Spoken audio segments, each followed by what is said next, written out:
this is my happy place, and I am so glad to be here and hang out with you, and we'll go in and see what we can find. I love because this is my life right here, a thrift store. I mean, it's a beautiful thing. Do you go in with a purpose, or do you just kind of look around and see what might inspire you? I go in with a purpose every time, okay? And I have been going for, all my life. I started going to thrift stores 8, 9 years old. So this is going to be a lot of fun. And I was in already, and I got you a present, okay? I want you to... me a present? Nice. You know my love language already. Should I? Okay. Are we? The intro, like right at Independence Hall. Okay. I love that. I love it. And if anything is too...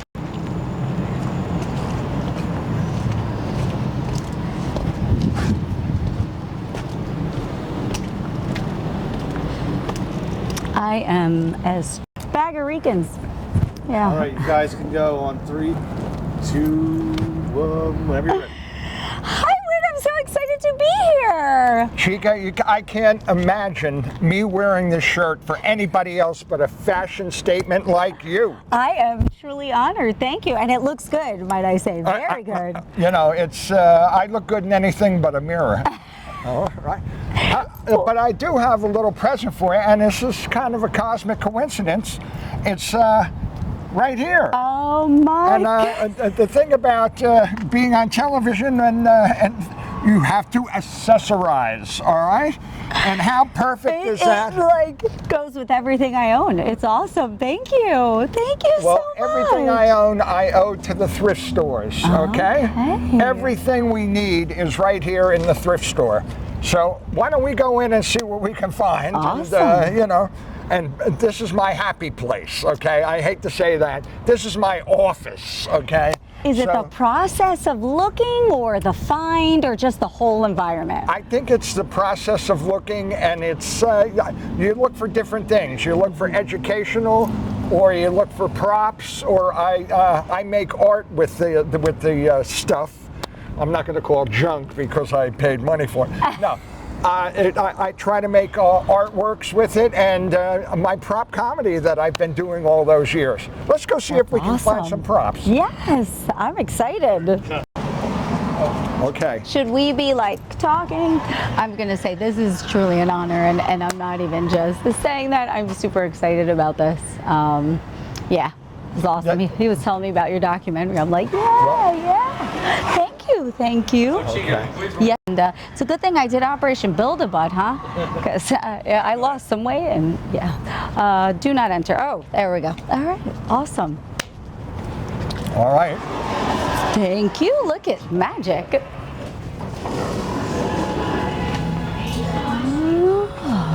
Half price on orange. Oh. That's what we're looking for. Orange tickets? Do you have a process that you walk through, or do you just kind of wherever the mood takes you? I'll tell you where I go first, all right? I go first, and I look at the toys. Oh, okay, awesome. First I look at the toys, okay? Because there could be something there that could disappear at any moment, so. And, it's good for props, it's good for art and everything. Toys rule.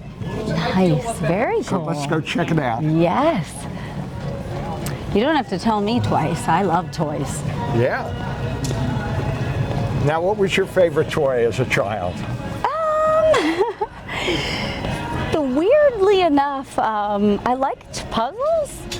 Knowing what I know about myself now, it makes sense, but all the kids were playing with dolls, and I just love figuring things out and puzzles and putting things together and taking them apart. Yeah. Taking them apart is the best part, isn't it? And figuring out, how do I get back to that? All right. Toy section. I was lost for a look. This place is big. It is. Do you ever watch Doctor Who? And it says it's much bigger on the inside. I've never seen a Doctor Who. My nerd is showing. Sorry. I'm in a Star Trek science fiction group, and they sing about Doctor Who, but I've never seen them. It's good. It's good. Now, what makes this place different?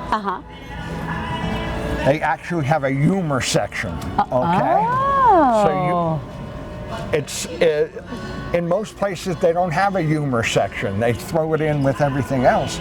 But with here, you know, and here's one of the funniest books right here. Look, here's Glenn Beck. Oh no, maybe that's not a good example Maybe right there. we I'm cut sorry. that part out. Here and 101 bug jokes. Okay. Now this is an exciting thing. I only do like 3 or 4 bug jokes, but let me see. I don't know many. What has 4 legs and catches flies? 2 outfielders. A little sports joke right in there with the bugs. But that's a beautiful thing. And I always look at the humor section in a bookstore or any place else, because joke books. Listen, I read enough joke books. Everybody has old jokes here. This is a tradition, and it should be followed. Not Glenn Beck. I like it. I like it a lot. And Second Avenue Thrift Superstore. Prop comedy. Okay. And then take it from there. okay. Perfect. So she's going to ask you. Remember, this is her show. I love you. This is her show. Yeah. I'm not doing well at direction. I'm just like fangirling. gonna Like, give what? you- Yeah. So gonna give you you tell direction. me. Contributing, trust me, this is Thank phenomenal. you. But we're gonna give, I'm Awesome. gonna give you direction. That's perfect. So here's where we're gonna. Here's where we're gonna. I need to learn how to do that. That's, This is what gets you. This is why we call you mayhem. If you learn how to do it. that'll kill the ruler. But what? No, but so ask him. I gotta try and be the serious one here. Let's do it here. Yes. Let's do it with this as a background. Okay. Oh, that's a good Yeah. question. But we're Place gonna- to ask. So I want you to kind of get set, like, so what got you in the prop comedy, and then he'll give you the background of it. Okay. And then you can probably Okay. pick up the questions from there. Okay. Awesome. Yeah. But I was 2, 1, and roll. So, what made you get into prop comedy? Well, I think it was junk picking, okay, and it was things that I found, you know, in my community that it was pretty much of a suburban place, and so people would throw things out. I came from a big family, and so I would make the jokes with the things that I found, even as a little kid. Then it grew into collecting, and it grew into me having an antique store. Okay, I had an antique store in New Brunswick, and I couldn't sell the stuff because I would make jokes with it. And that's pretty much how I got my start, was in the antique store. And then I would go out to gong shows. That's how old I was. Gong shows were, you know, popular at one time because of the gong show on TV. So a comedian would not fit into like opening for a band sometimes, but they would always fit into a gong show. So I did a lot of those, and I just moved to Philadelphia with all my junk. So it was a natural occurrence. It was something that it came out of you know, me collecting, okay, and me junk picking, and me having thrift stores like this. And what brought you to Philadelphia? You said you moved from Jersey to Philadelphia. What made you make the switch to? I was selling baby pictures, okay. I know. I was selling. Maybe a little clarification for that, before we get canceled. I sold baby pictures down in Atlantic City, and they had an open mic for comedies down there that was run by Kephart, who ran the Tropicana Comedy Club for years and years. But it was Atlantic City, and all these guys from Philadelphia were down there, okay? And I came in because selling baby pictures, I was able to write things down while I was, you know, because I had a pencil and an order form. And so I write my jokes on that, and then I went in and I tried it, and, you know, I caught the bug, you know. You keep going back because it's show business. It's addicting. It's addicting. Yeah, for sure. We are dressed as show business people. We Okay, are, especially with my scarf. Yeah. I'm a very big fan. Thank you so much. Well, that also has something to do with it too. Giving gifts, okay? Because I have an overabundance of everything. I have warehouses filled with props and toys and things that I collect. Almost it pales to this, okay? But it's pretty important. That's awesome. So you said you collected all these things. Do you still have a lot of them? Do you store them somewhere? Yeah. I want to go there. Yeah. Keep talking. Ask a question. Yeah. Yeah. All right. So show us your process. So you come here, you see something interesting. What do you do with that? You know what? It goes both ways. Okay. Sometimes you think about a prop before you do it, and other times you have this thing in amongst all my props. You have this thing, and a year later it'll come to you. And you're carrying this thing around. Because you know that someday you're going to use it. Yes. Okay. I have that syndrome. Yeah. I'm somewhere between a hoarder and a picker. Yes. We have that in common as well. Yeah. There's always going to be a purpose, and if I get rid of it, I'm going to need it like in the next week or so, and that's proven true many times. So, yeah. It's addicting, and now has never been better for for thrift, because people here at this thrift store, they understand that it saves things from the landfill. Yeah. Okay, I always preach environmentalism because I recycle, maybe in a strange way within art and comedy, but I do recycle. And I love that. And I'm kind of happy with that too, because it's important. You got to do your little bit. And your love language seems to be gift giving, also mine as well. Now, when you come here, and I know you're looking for props in your collection, do you see something that you have someone specific in mind and you're like, I've got to get that for Chica, or there's one or two things that I have to get. I mean, but I sort of learn restraint too, because I could use 40% of the things in the store within my act or within my life, but you have to restrain yourself, and that's what I try to do, where I only buy toys and important stuff. I should take lessons from you on that, because that is not a word I'm very familiar with. So, why don't we take a look? Let's see if we can find some stuff. I'm very interested. All right. I love the little faces. Oh, Awesome. So you were talking about the gong show. Tell me about that. What was that like? Did you get gonged?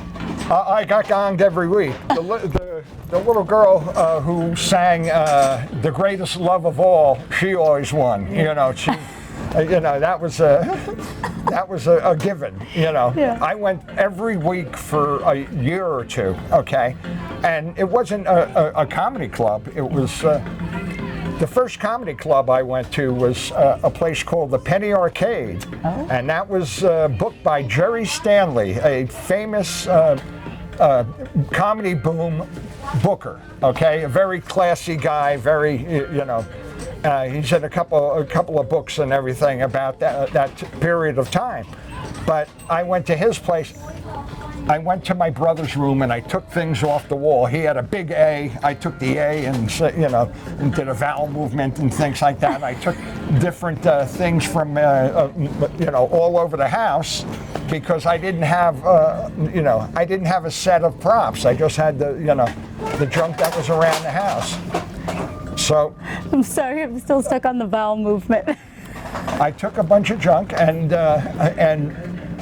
moved it. Chica, I'm telling you, my father drove me there, okay, with the stuff in the trunk and everything like that, and he was like, oh, I can't believe this, I can't believe, you're doing it. So I got up there, I got some laughs, and they paid me $35. When my father heard that I made $35 for 5 minutes on stage, he went crazy and was just one of my biggest fans. God bless Dad. That's awesome. That is awesome. Yeah, definitely a little different tune when they realize, oh, you can make money from this. That's awesome. And you are very good at what you do. So you were saying the Penny Arcade is what it was called? It was called the Penny Arcade. We used to call it Penny Let's Get Laid because, it was like a singles bar. A lot of ha-ha humpers out there. And it was in the neighborhood. I've since sang a lot of karaoke there. But it's, it doesn't that was book going a comedy different anymore. direction for sure. So that was like your first real gig then? Yeah, the first time I got paid Yeah. $35, and my father was impressed. That was the biggest thing, because my dad was, he was like me. He was very, even-tempered and, let's see what the world brings and things like that. And it was very funny. He was a painter. He painted a factory, okay? He painted a factory, and when he got done painting it, he painted it again, okay, for 30 years. Okay? And so that was not General Electric, but it was in Kearney, New Jersey. And Chuck Wepner, okay, do you know who he is? Not going to Chuck pretend I do. Wepner was a boxer, and he was the inspiration for Rocky. Oh, Okay, because he was sort of a bum. I hear you know a lot about history and Philly history, especially. I'm excited. You know, to Chica, That's a good segue. do with these things here. Oh boy. well, Chica, the whole world is listening, okay? And I didn't plan it here, okay? I'm trying to be a little more specific, okay? And right over here, I've got the whole world in my hands. But this is how it happens. I mean, you just find things, and the world doesn't revolve around me. Okay, it's something that I have a good latitude. Okay, that's what makes me so happy. And I shop all the time. I have a yacht to offer here, okay?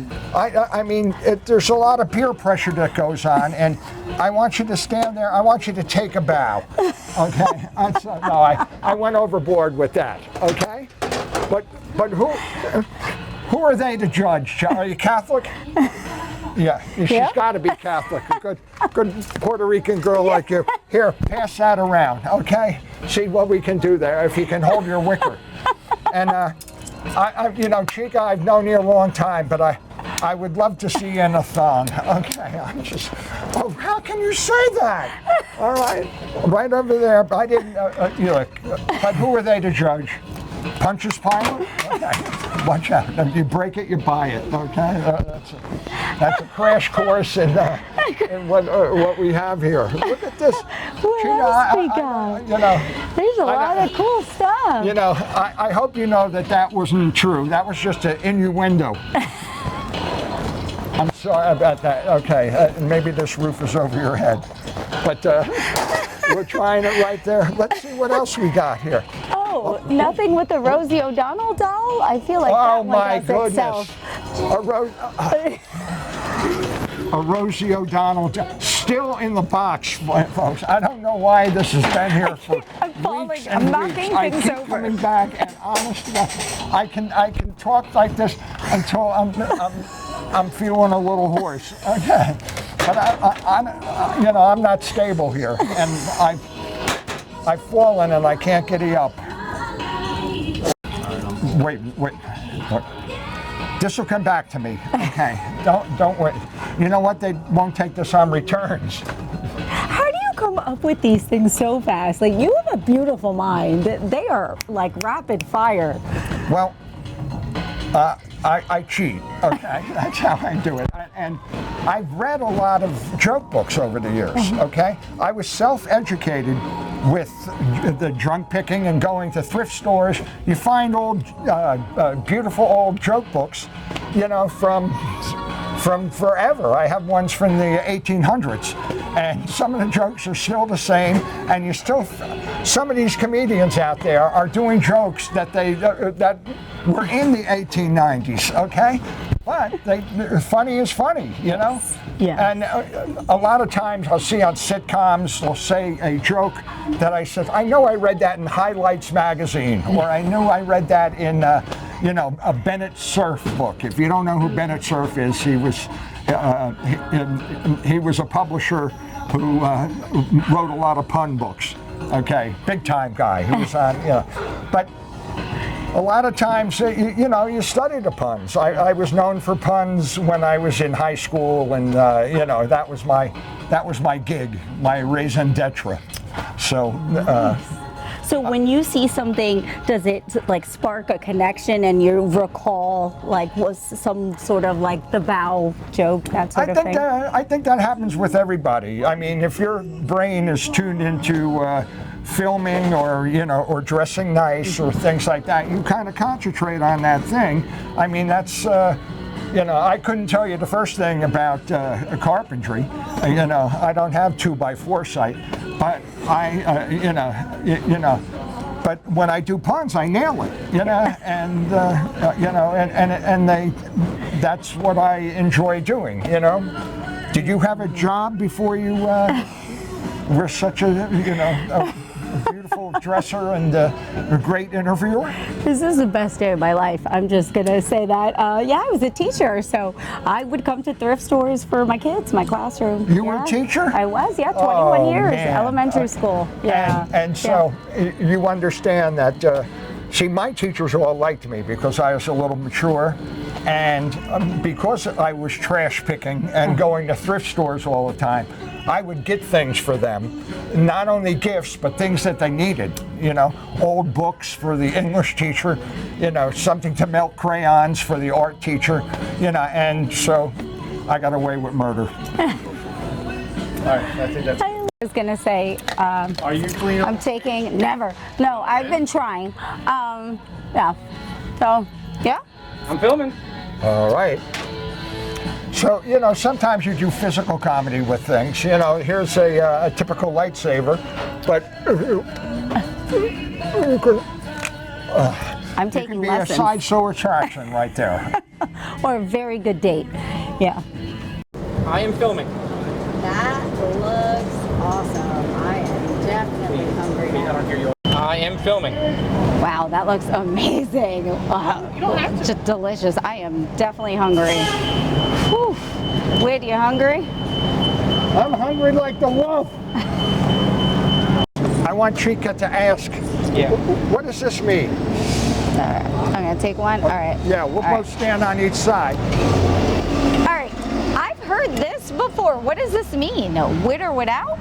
Well, it means they spelt my name wrong again. All right, no, with or without. That's, they take the H off, and that's with or without, and that means onions. Oh, okay. Now, what do you recommend? Should I do a with or without? I would improvise. I Yeah. would think that sometimes you feel like an onion, sometimes you don't. I always feel like a with, though. Here in Philly, what is your favorite thing to eat or place? We probably should record this, but I legitimately want to know. You know, I'm pretty much of a you know, I make my own food, you know, at home. You know, I don't like to eat out that much. You know, if I do,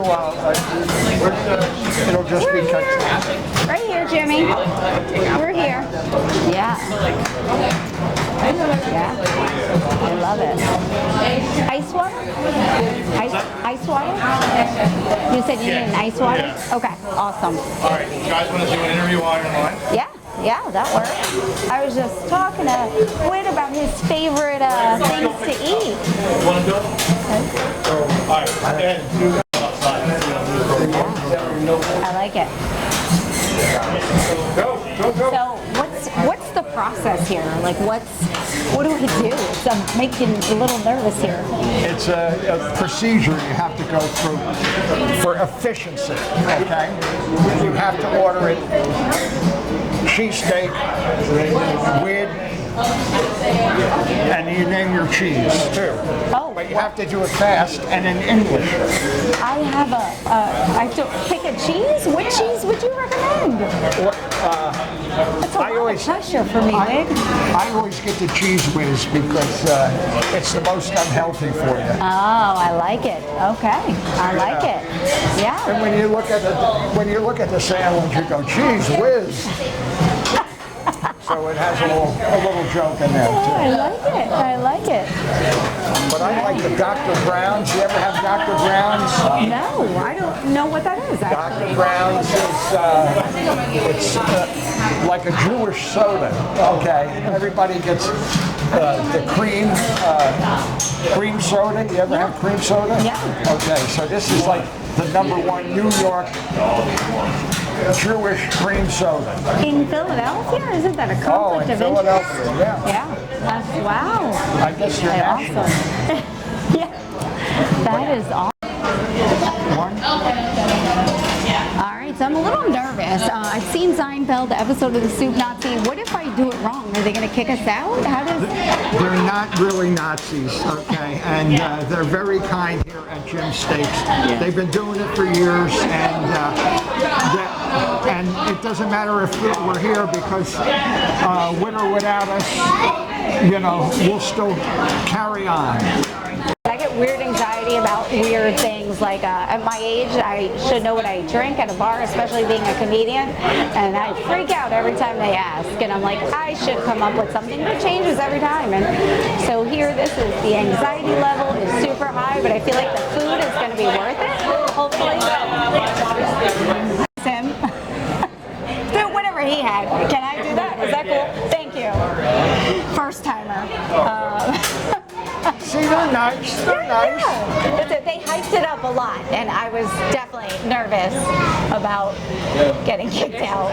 Yeah. Everything's forgiven. I love it. Cool, cool, cool. I'll have cheesesteak with provolone and mushrooms and tomatoes, and with onions. You guys gonna break the record? That I should have gotten that. That sounds really. Thank you. I'm going to get a Dr. Brown's cream soda. Can I have a bottle of Diet Coke? Okay. There's one, yeah. I'm recording right now. I don't know if Here I'm we go. ready. I don't know if I'm ready for this. I am too. Yeah. Yeah. All right. Should we dig in? Well, Do I have to eat it a special way? Like, how see, does it this wasn't work? that scary in was- there. it was terrifying. You know, it wasn't like Seinfeld episode. Yeah. You know, where you had. Let's see what they got. Yeah. Worth the anxiety or not? Well, Yeah. There was no anxiety when you order cheese whiz. When you order provolone, then Yeah. there's the anxiety. You took a very, very brave risk. I watched you. I was like, I should have gone after him and said, whatever he got, I'm with What? it.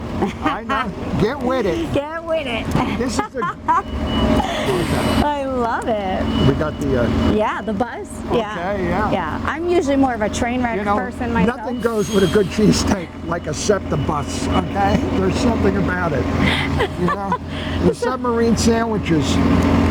No, right here, the great unveiling, okay? The great reveal. Uh-oh, uh-oh. Oh, Yeah, man. there we go, there we go. Oh, Yeah, yeah. Are we- that is naked and are we afraid right there. At the Oh. same time? Is this a... Okay, that's here a it is. first. Usually the climax is... What? Oh, this is gooey. Oh, that 40 pounds I lost, I think I'm going to find it right back in this sandwich. I don't... Do I need wipes? Like, what is this? You got no napkin. Yeah, that's, which is... You see, mine's a little neater because Yeah. I didn't get that whiz, okay? Yeah. The whiz. Okay, but the that's- whiz didn't get the whiz. Yeah.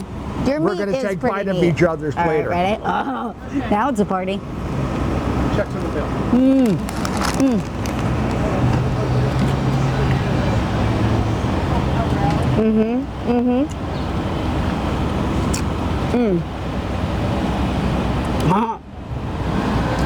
It was worth it. It's so worth It it. was so worth it. Um, Okay, standing in line yeah. for over 5 minutes. and having to put up with the attitude behind the counter, Yeah.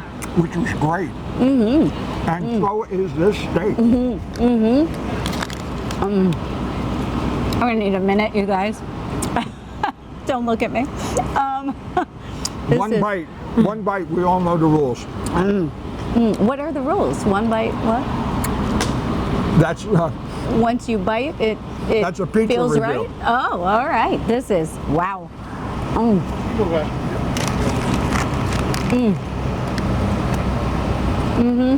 I'm sorry. All good. So awesome Philadelphia staple. I know you said you moved here from New Jersey. How old were you when you moved to Philadelphia from? I moved here because of comedy. You know, there were comedy clubs here. There weren't any in. And New York was like, I knew, very competitive. So you have to start in a different place. And so I started in Philadelphia, and I fell in love with the city. You know. And how old were you then when you? Oh, I was 26, 27. Okay, all right. Yeah. So not that long ago. Not that long ago. Uh-huh. You're very nice. Yes, I took the Concorde over from Jersey. Okay, but it's something that is, you know, exciting. It's still on South Street for me. I know it's seen better days, but it's also seen worse days. So love it on South Street.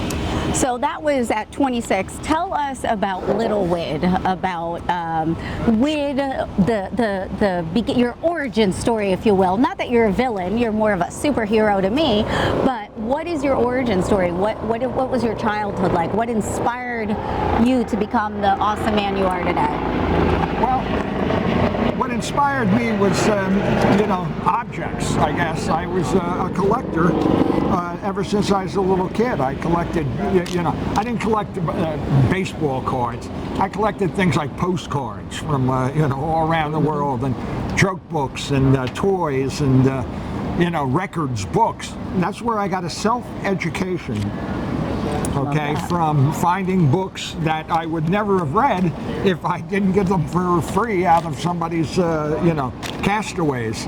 So it's been, I enjoy that. That's like doing archaeology, okay? And that's, you can tell that I've lived through a lot of history, okay? Well, speaking of, so you were born in Jersey then? I was born in Jersey City, Margaret Haig Hospital, named after the wife of the most corrupt mayor ever, okay? Mayor Of New Haig. Jersey? Oh, yeah, yeah, in Jersey City. Yeah, He that's was a actually big on. feat.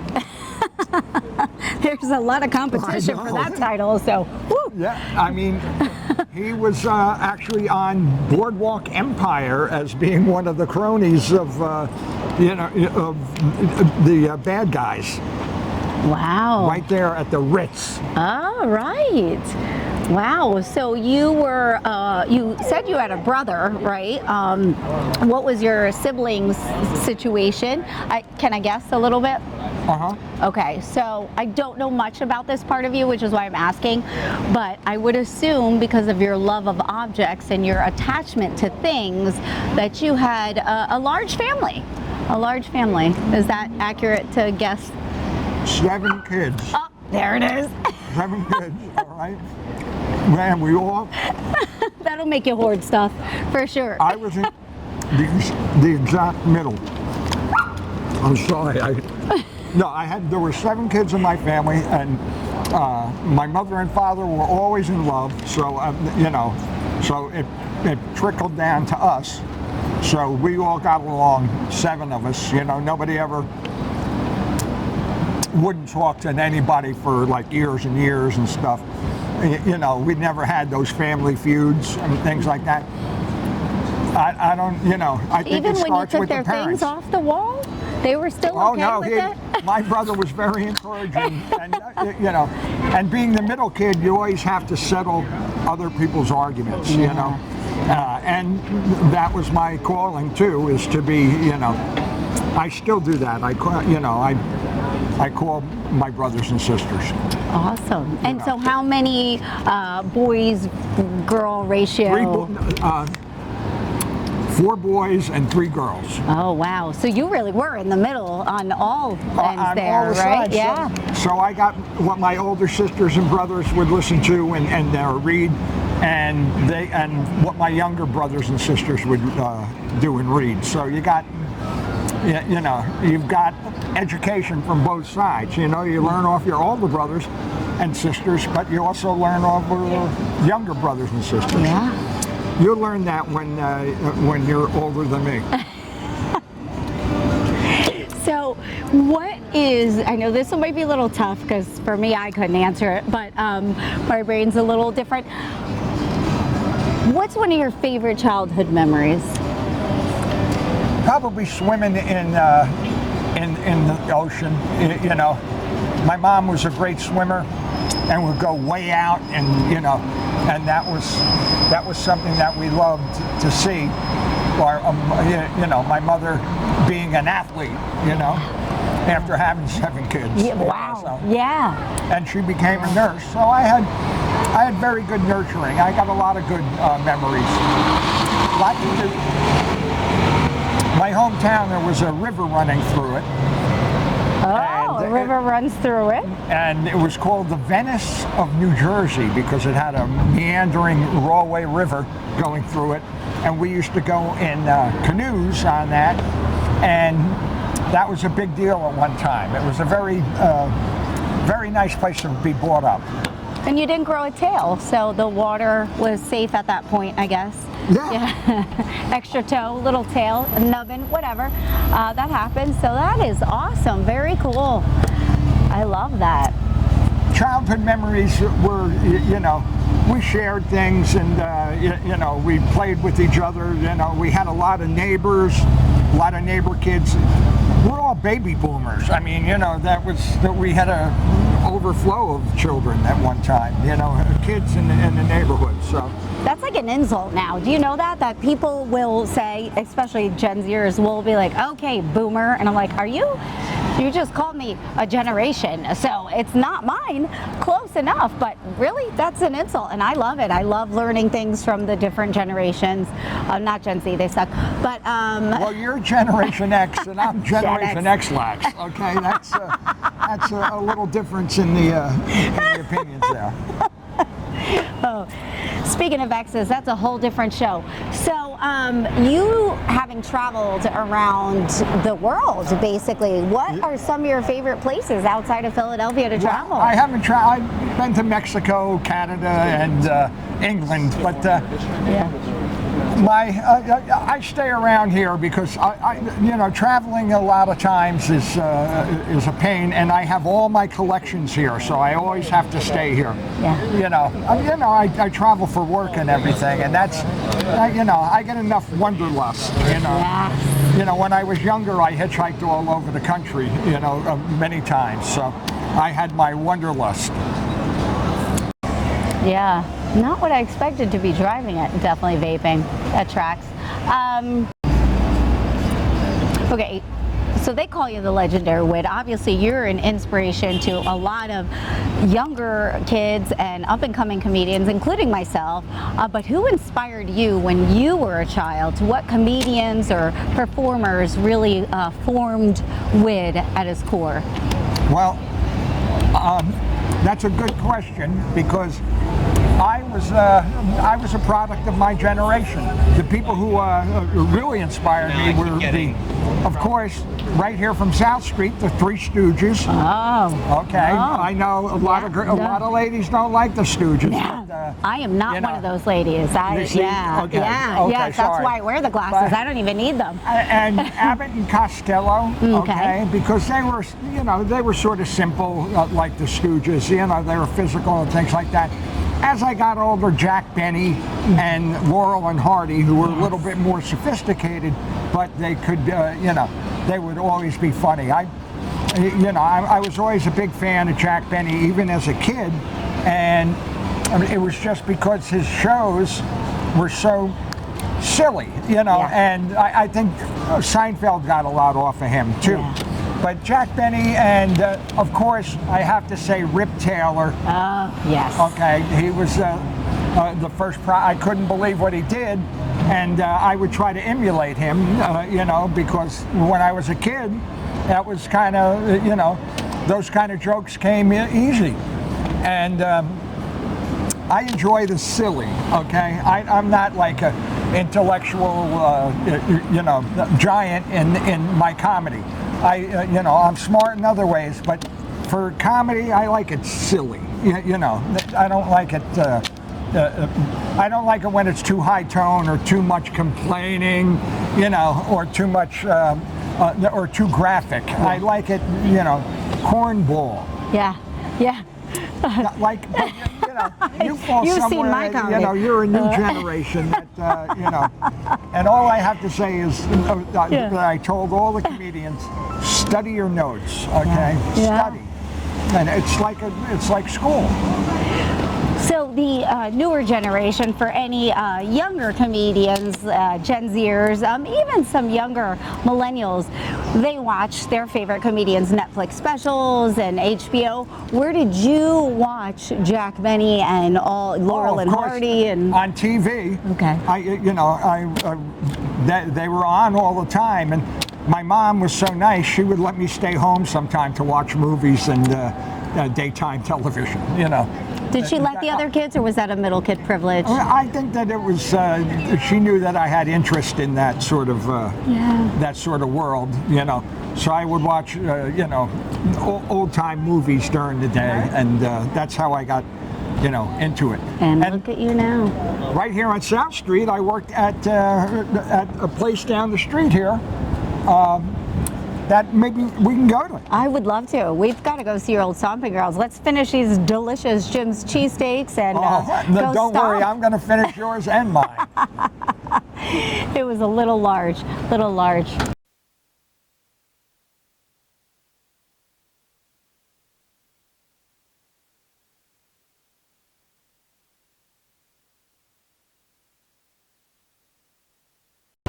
All right, Here we go. I need to know about this. I need to know this mural. I need to know what the story is. Obviously, you know a lot about the Three Stooges, and well, what's up with that? Give me a little bit of background on that.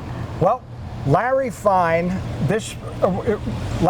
father owned a jewelry shop down here. Okay. Okay, and his father spilled at one time acid on poor Larry's arm, okay, and that's why he took up the violin. So this is his birthplace, not in this building, but there was a building here at one time that actually the funniest of the Three Stooges, because he was so low-key, Larry Fine, and they made a mural for him. That is awesome. That is, you are an icon or a city staple when they commemorate your birthplace. When they put that, I just want my face out of the post office so they don't think that I'm a criminal. But one, okay, we're going to do a second one, okay? Gentlemen. I've got goosebumps. Let's start down here and we'll walk up on it. Yes, yes. Ooh, I am overwhelmed. Wow. Count us down. Go. We're good? Go. Well, there's a lot of historic comedy here on South Street, but this is the most historic right here. It's an abandoned building. What? Well, it wasn't abandoned at one time. At one time, it was a show place, okay? It was a beautiful thing.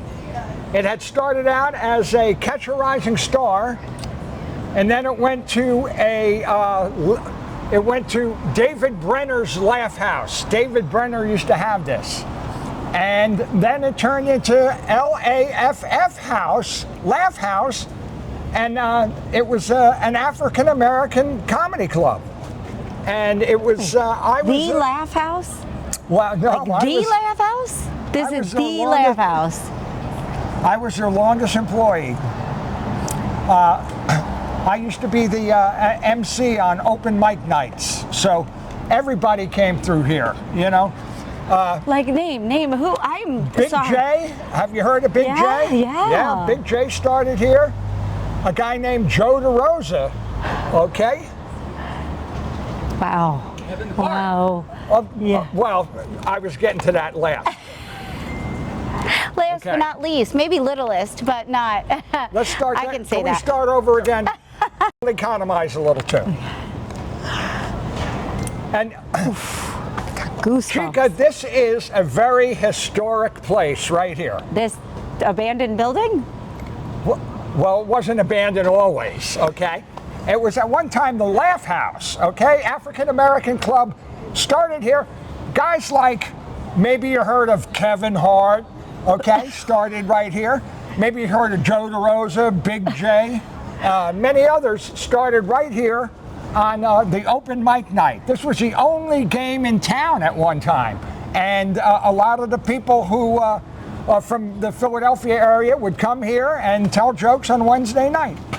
And it's kind of sad to see it closed up, but a lot of good things happened in this building. And I can still feel the good vibes here. And what was your role in this?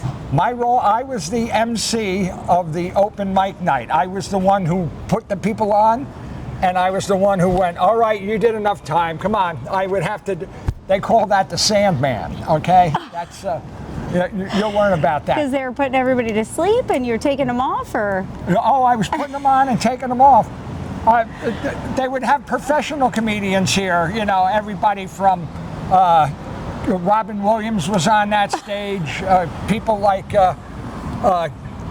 Michael Blackson, okay? What? Yes, all these people who have really made it now, and I'm still here in front of the Laugh House 10 years after it closed. You're the legendary wit. I mean, that is a huge accomplishment in and of itself. So I have to ask, just because the way things are culturally. So you said this was an African American club, or Yeah. I think now in the scene they call it an urban club. So how? I mean, you were the house MC, and how were you received? I was, I kept it silly. I mean, that's what they wanted. I didn't go up there and I would learn the logo on the streets. You know, I was one of the first people to learn what the meaning of bling and John were. Okay, I learned that right here. This is my school. Oh, that is amazing. Real quick, first memory you can think of from this place? Coming in here, and I felt out of place. Yeah. And because I was used to the comedy at places like the Comedy Works, or the Comedy Cabaret, which were just they were kind of white, and I came here and it was a different world, people were real, and here with the and I had been doing it for 10 years, and so it just got a little bit repetitious. But when I came here, it was a whole new ball game, and I loved it. I was here for 10 years doing. I saw people go from zero and not know what they're doing to opening up in ballparks. Okay, that's Spank Horton. Okay, one of the people who did it. Joe DeRosa. Yeah. These people are, they're playing at Madison Square Garden now for Kill Tony. Yeah. But this is where they started. These humble beginnings. Wow, that is, I literally, my arm hairs are standing up. Do you see that? That's a real thing. The energy from here and with you. And what advice would you give new comedians, or somebody like myself who's been in for 4 years, that are going to new places, new environments, a current place that would, rival the Laugh House?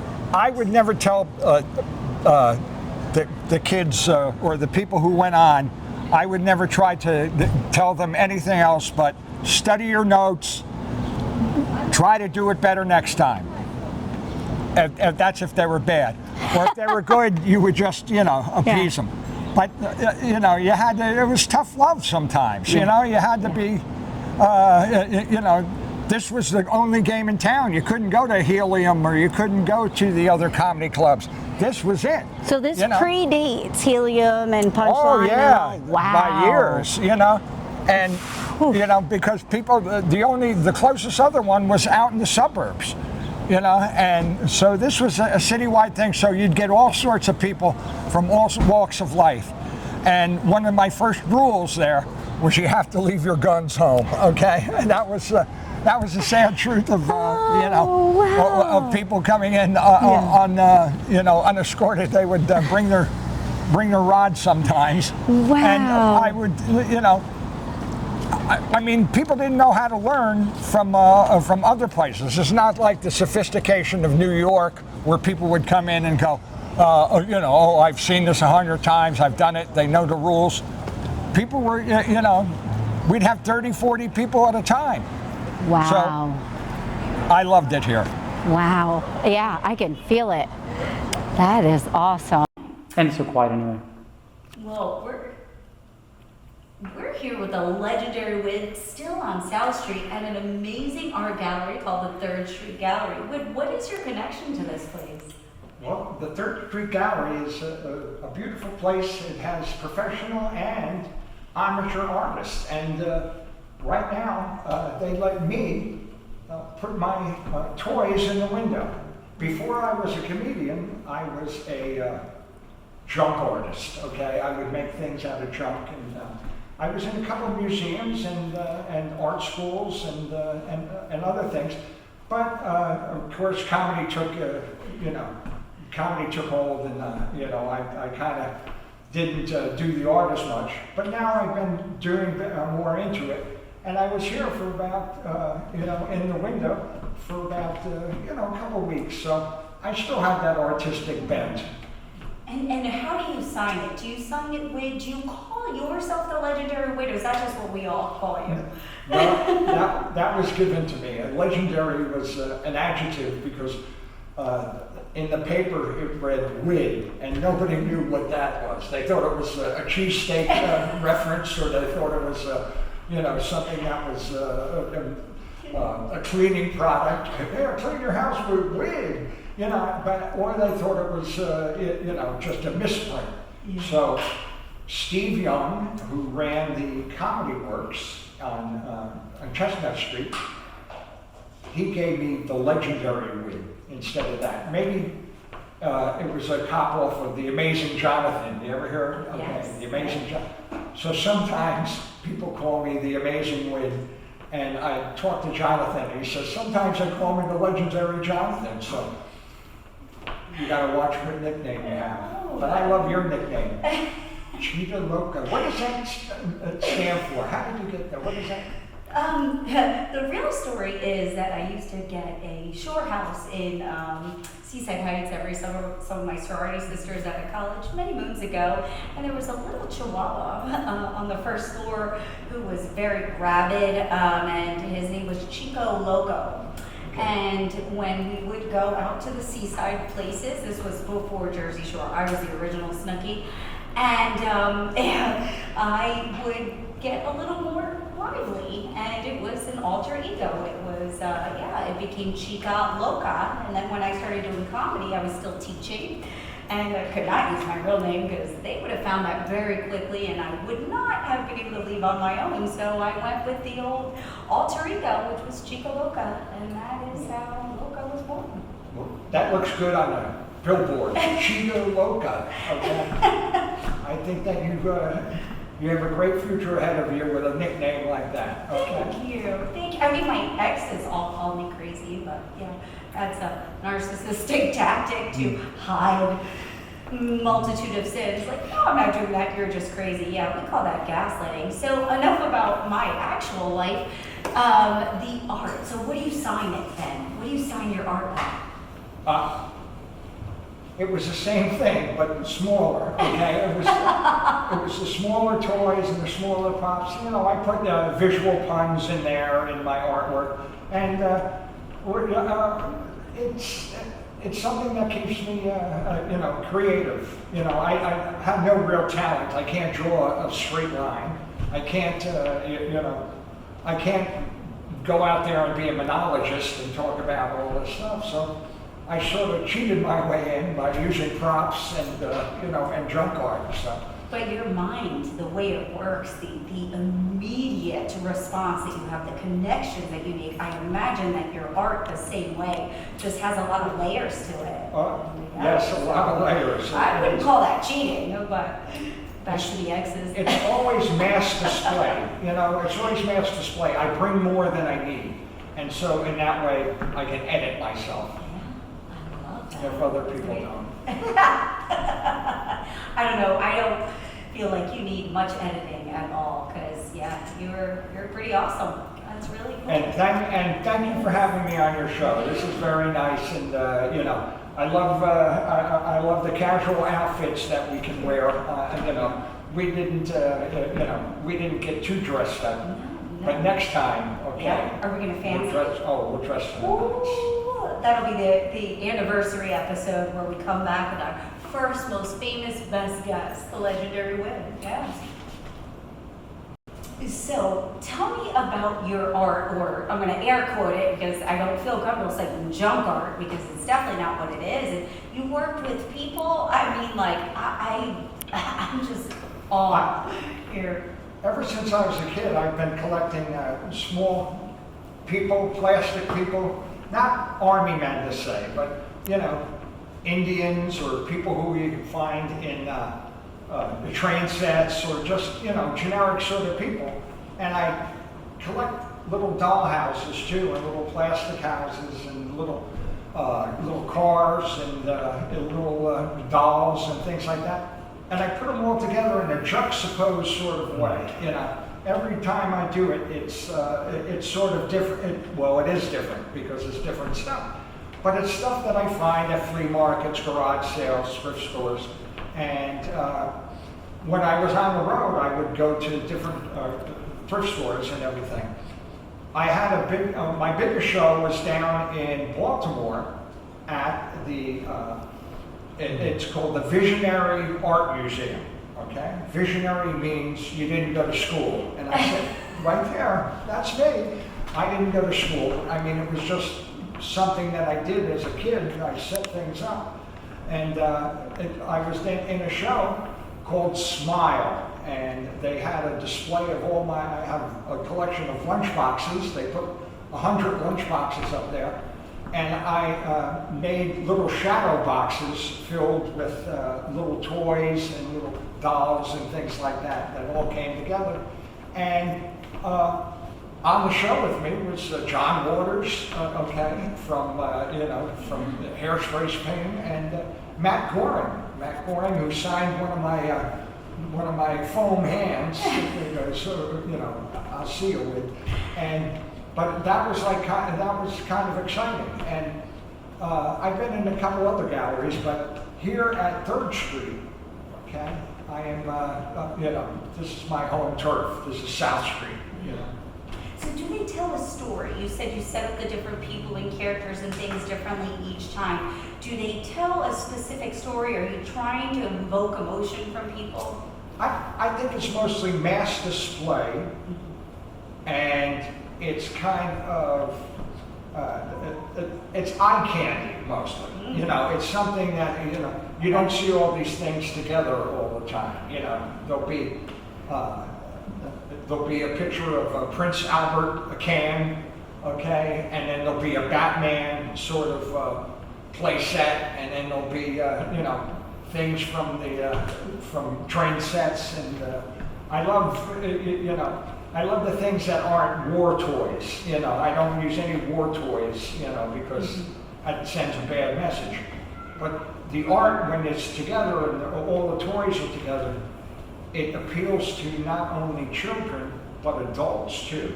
So a lot of times when my art is up, I will see, families looking at it and enjoying it and having a good time. That is awesome. That's what it's all about, having a good time. And I put a couple little jokes in there, but I try to be whimsical about it. Whimsical is a good word. I love that for you. And smiles, that is the perfect word. I've not stopped smiling. I don't know if anybody noticed. This entire day, like this is amazing. That is, yeah. You bring a lot of smiles. It all reverts back to the junk and junk picking. That's where it all came from. Junk normally doesn't make me smile, but whiz does. We're gonna edit that, right?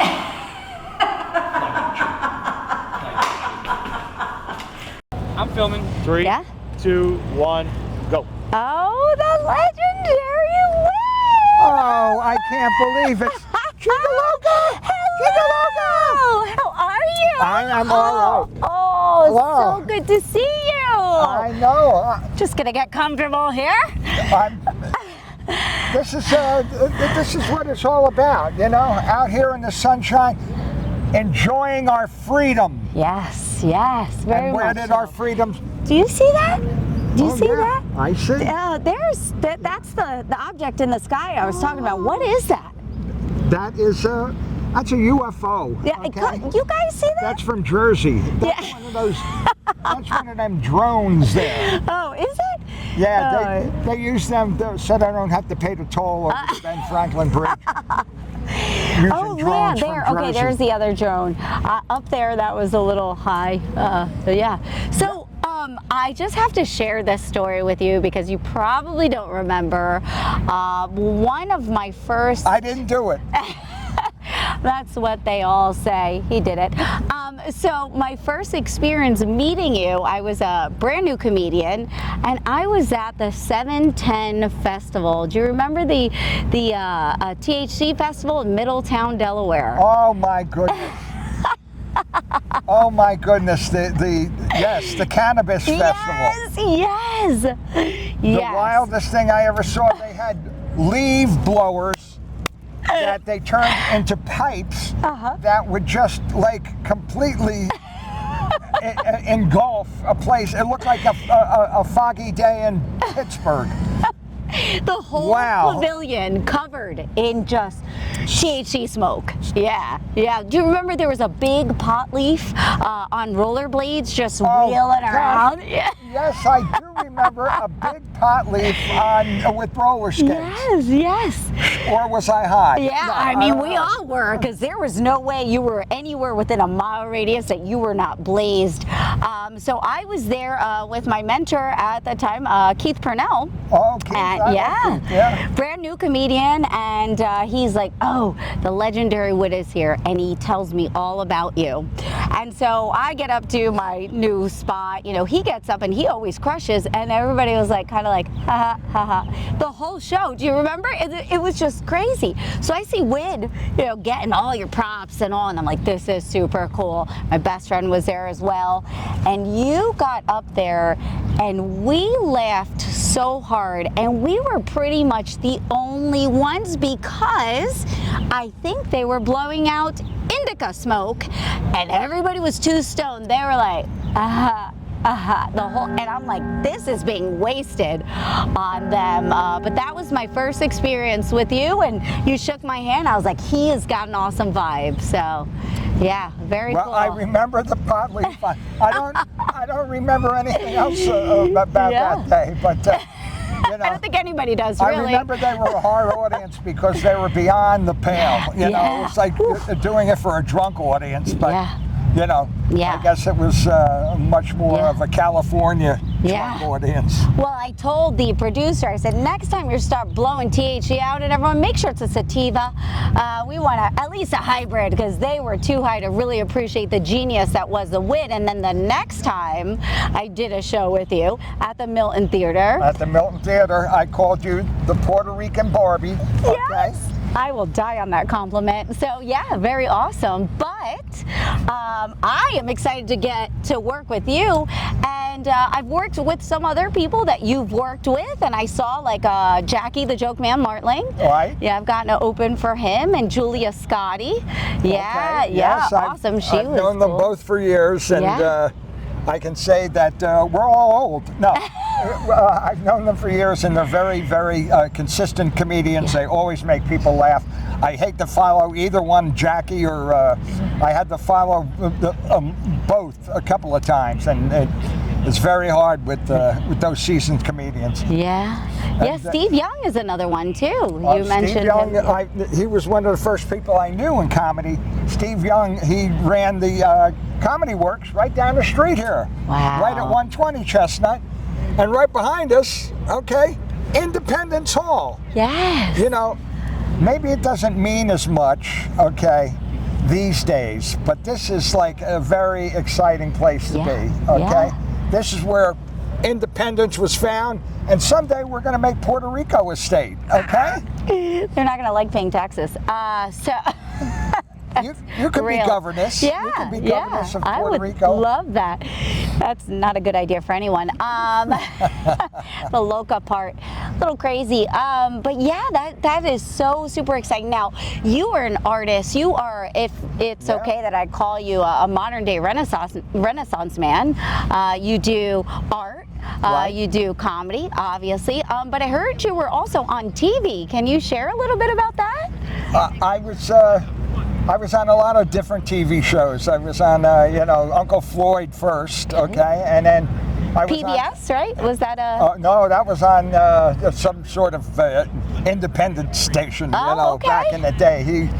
Uncle Floyd was, he was sort of a cult following kid show, but it was an adult show. It was, and then I went out and I did Make Me Laugh for 3 years, and I did other, comedy out there, comedy on the road. I did, and I did that in London, England, and they taught me all sorts of. They taught me all words that I was using wrong, and they speak English, but it's a totally different language, And English. And speaking of the English, this is what we got, okay? We'd still be using those words if not for, and they have Big Ben, and we have right over here is the Liberty Bell. Liberty Bell. But I'm not going to make any cracks about the Liberty Bell. No, that's not. No, the Liberty Bell. This is, you get a nice feeling. I always love my country, and so this is where it started, and and you get a little tinge. It's like exciting. Yes. It's like, when I go on stage and I know who stood on this stage, Marlon Brando or Cheetah Rivera. Okay, sorry, but I love had to bring that up. But another comedy site, okay, right over here. It is now the Jewish Museum, but that was the studio where they filmed Mike Douglas Show. Oh. The Mike Douglas Show. And so John Lennon was over there, and every comedian that you could think of, from Henny Youngman to Jack Benny, was right over there at the corner. Wow. In plain sight of Independence Hall. Oh look, there's a ranger. Yeah. And you said, you brought up John Lennon. I hear that you also do music. I mean, you have cornered all the artist markets. Tell us a little bit about your music. Well, it's called. I always loved the old songs, okay? Because that's I don't know. It's probably from my parents singing them, and but I was a comedian, and I don't know if you noticed, Cheek, but a lot of comedians want to be singers, and a lot of singers want to be comedians. I'm telling you, the comedians do better than the singers, because it's harder to be funny than it is to, if you got the natural talent for being a musician, that comes naturally. But who knows where a sense of humor comes from? That's something that you have to manufacture within yourself. Mine comes from trauma. It comes from drama. A lot of comedians have, problems within their families, between their own two ears, and just all of the above. Environmental too. These poor artists, they have to survive, and but that's what America's all about. Okay, right there. We give the biggest breaks to the most people. So music. You're in a group. I'm in. Okay, my music. Okay, you guys. Yeah. I don't know what they're doing. It's still recording. Okay. You guys good? Keep going. Yeah. Oh no, we're We're going going to to wrap it up. Are you done? Yeah. Okay, we're going to wrap it up. asking about the We're going to do Roddenberries. that. Oh yeah, let's get into the Roddenberries. Yeah. Go. I'm filming. And my music is I finally got to be in a band, okay? And it's called the Roddenberries. It's a Star Trek party band, okay? Hold And we on. play, you know, like the City Winery. We played, you know, we played the inside the Franklin Institute, inside the. Wow. Oh shit! Yeah. Inside the what? Gallery. Not the gallery. The Vestibule. Yeah. Matter. This is in the front. Yeah. Okay. Wow. So, Hey. Lobby. yeah. Okay, no, it's Planetarium. the star where they look at the stars. Planetarium. Yeah, Yes. planetarium. Sorry. I'm running out of room. One, Yeah. 2, 3. Oh, and my music is, you know, after a while I got into a band, okay, with some of my old friends, and it was a Star Trek band. Okay? What does that mean? What does Star Trek band Well, mean? we do parody songs on Star Trek, sort of like Weird Al Yankovic in space. Oh, And a wow. lot of it, you know, I just wanted to sing. I mean, that's my whole thing. I'm not really a big Star Trek fan, you know. I'm not, you know, but my They're gonna friends do the are. Vulcan hands.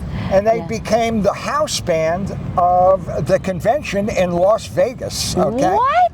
So I got to go there a couple years and perform, but it's Las Vegas. I've been there 1,000 times. I don't drink, and I'm one of the few comics who don't like Las Vegas. Yeah. Wow. I'm going to tell you, Cheetah, this has been a very fun time. Yeah. Thank you for Yes. having me. No, thank you. You know, I know that Yeah. you have. We just started. Because you blew your load too soon. Got it. Okay, in the music, I play in a band called the Roddenberries. I'm one of the singers and one of the founders of it. And it's a Star Trek eccentric band. We do parody of Star Trek songs. We played all over, and we played the Trocadero. Remember Oh, that? the Troc. And, we played the planetarium at the, at the Franklin Institute. And City Winery, places like that, Yeah. which it's very important when you sing to notice that it's different from telling a joke. A joke, you get immediate gratification, but when you sing, it takes them at least 2 minutes for them to tell you stink. Okay. Do you dress up as Star Trek characters? Oh yeah, or- I dress up as all sorts of characters in the Star Trek world. Yep. Wow, that is. I'm not a really big fan, but it's pretty neat. Yeah. So, what's your favorite modality out of all of them? You do art, you do TV, you do comedy, you do music. What is your favorite of all of them? What lights you up the most? Pimping. No. And it ain't easy, I hear. No. What lights me up the most? It would be. It's probably the combination of it that makes us so things and how things bleed over into the art world bleeds over into the entertainment world and vice versa, and the songs that bleed over into the comedy world. So it's sort of a combination of all of them, and I guess I have a short attention span. Yeah. Besides other things, but I have a short attention span. Short and, interviewer as well. And ADD or whatever you want. I have no idea. I've never gotten progress, but I like to jump from one thing to the next. Yes. Oh, that's exciting. And so I'm going to jump on you now. Please do. We're Okay. going to need to zoom in. He's my next baby daddy. So I'm really excited to learn about the history of the legendary Wynn and Philadelphia. I mean, Yep. yeah. Are you hungry? We can grab some food. We're going to your storage unit next. Oh, Are we doing that really now? Yeah. All right. So do that. I don't All have right. I don't have my keys or nothing. I can pick a lock. Is that no? Is that not okay? How far is your storage? Is that a house felony? Storage unit. Felony. No felonies? On 23rd Street. You got the two through podcasting. I don't know. That's cutting it real slim. What do you fly into Yep. storage unit, and then the storage unit will segue into the thrift shop. Perfect. Okay. All right. Close up this segment. Yes. So that first time that I saw you, you had, I mean, suitcases and bags and stuff full of props. Where do you keep those? Well, I keep them in a place where it isn't my relatives. It isn't a friend. It's somebody who, if you pay them the money, they'll keep your stuff. That's the famous U-Haul. Okay, all right. I'd love to take a peek if we can get over there. I mean, Well, the great reveal was actually done right here at Independence Hall. It was the first museum in the United States, and I will reveal to you, I don't let too many people there, but Cheetah, I think that we're going to go there. I love it. I mean, that's great. Yeah, cool. All right, yeah. Let me do that again. No, you're good. You got it. What? Are you?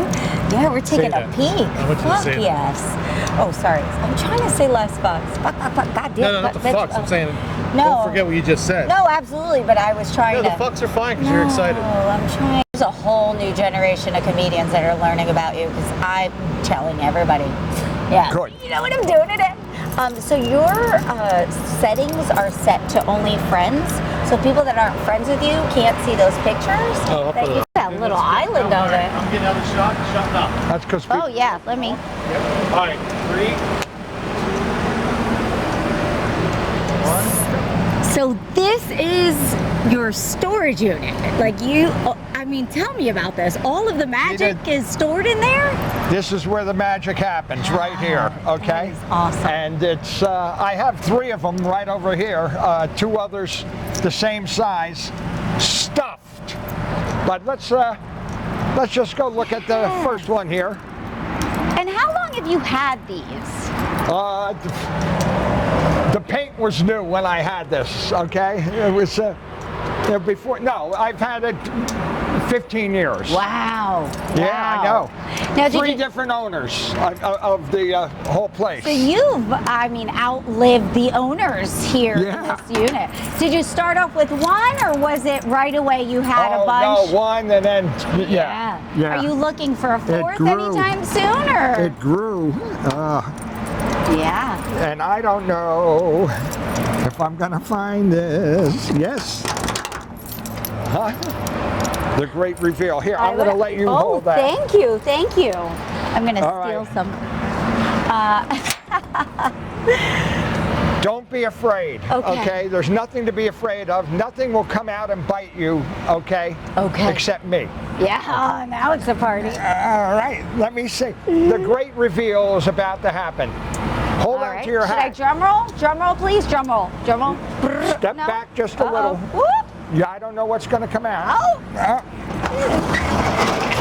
Holy cow! Yes, there it is. Just I part didn't of it. win. I said, "Holy cow!" I That's know. awesome.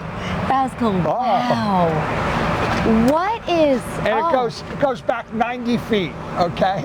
It only goes back like 10 feet, right over there. Either way, wow. But oh I've my. got, you know, and this is how it'll always be, okay? But before I leave, I want to give you a big kiss right there, okay?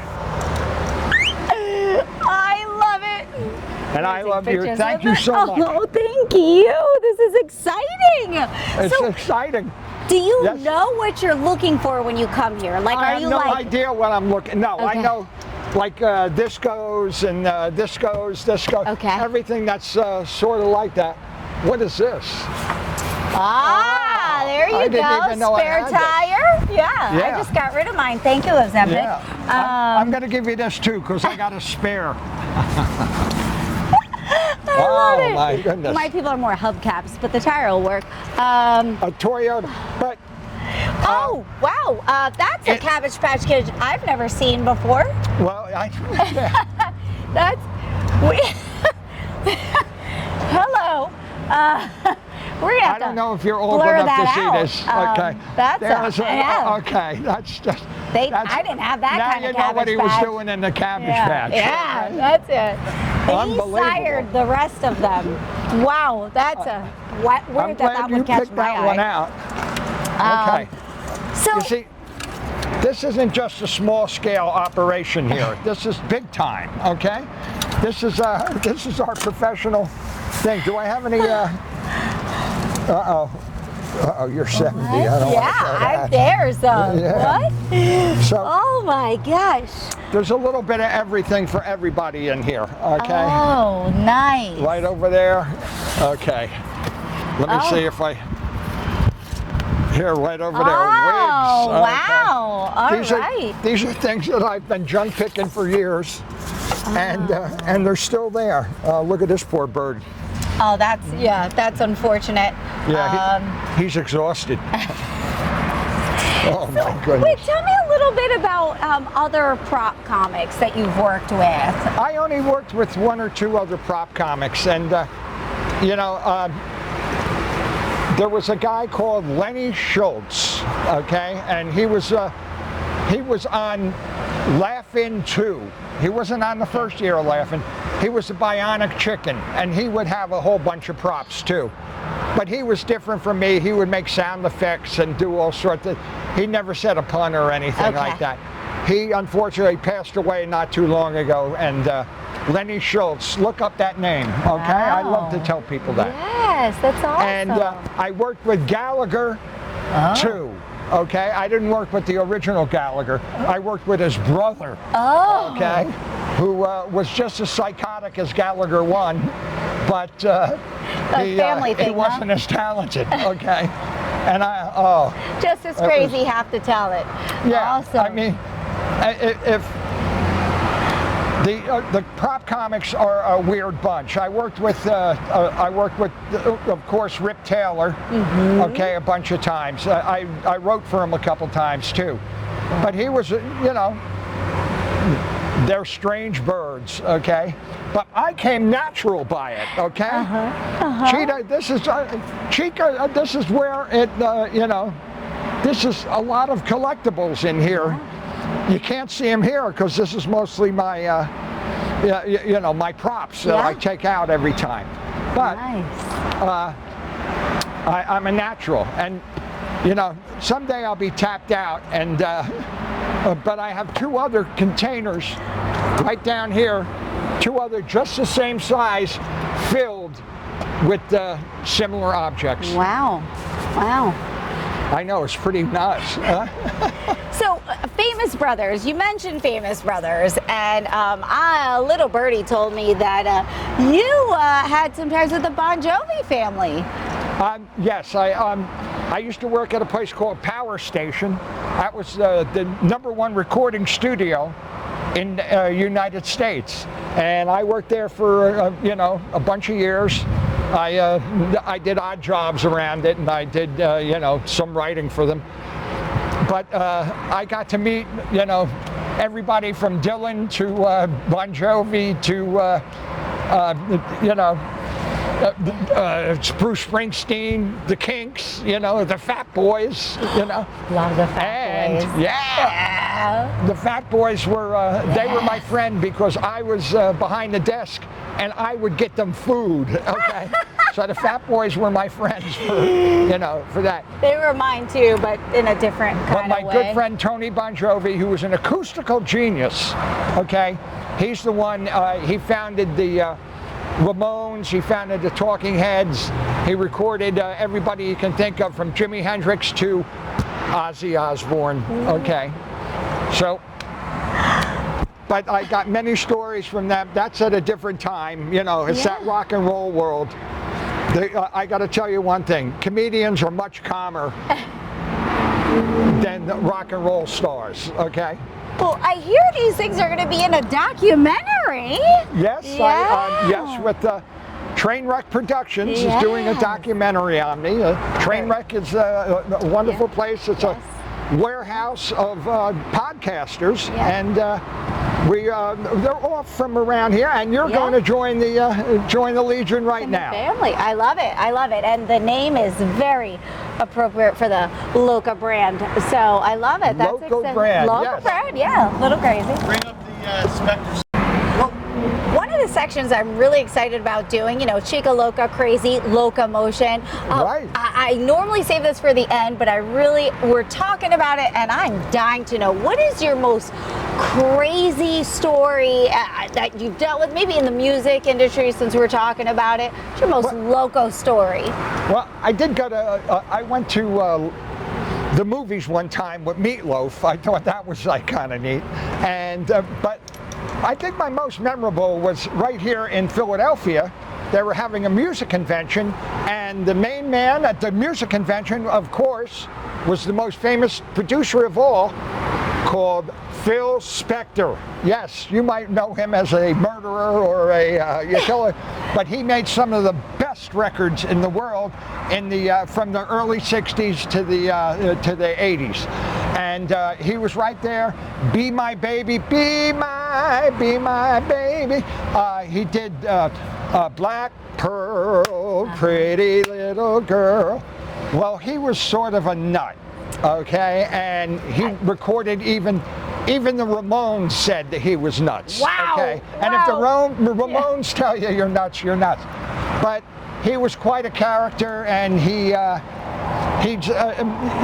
been the top music producer for years and years, and he would make little symphonies for the kids. That's what he said.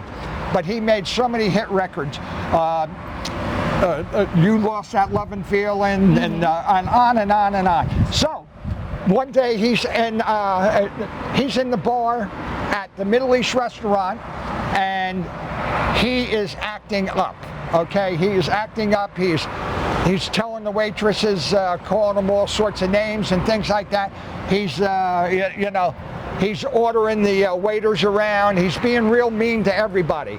Well, I show up, and the people who are running the place are like, the kids, because it's on a Sunday afternoon. And Phil Spector's there. They go, yeah, some guy, Phil Spector's causing trouble upstairs. And I say, okay, let me go see. So they put an apron on me, and I go up there, and he starts yelling at me. What the fuck are you doing? The apron's, you're not supposed to. All of a sudden, we just go, okay, you're going to have to leave, okay? And he goes, what? I said, you're going to have to leave. As we're talking to him, he has blood coming down his thing, like he's just did a hit of. Yeah. Because Philadelphia used to be famous for its smack, no, not smack, crank. Sugar. Yeah. Yeah, and he was doing it, and he was making a big. So I got to throw Phil Spector out of the Middle East restaurant here at 126 Chestnut. I took him down in an elevator, and I knew where all the buttons were. So I'm there with Phil Spector and his girlfriend and other people, and I'm just there, and I press the stop button, and the elevator stops. The little storage cargo elevator stops, and I'm standing there with Phil Spector, and he's going, "What are we going to do? What are we going to do? I can't, So he was getting all sorts of claustrophobic, but I knew where the switch was. So I go, oh, here, let me see. And all of a sudden, I just hit it with my hand and started up again. So we got him out of the building, and we put him, we pushed him to his car. His chauffeur gets out. He has a chauffeur, Phil Spector. And he has blood coming down his neck, just like that, just like Phil One had. for me, one for you. Yeah, nice. So that was my encounter with the greatest producer of rock and roll records ever. Wow. And they still do it. Yeah, something.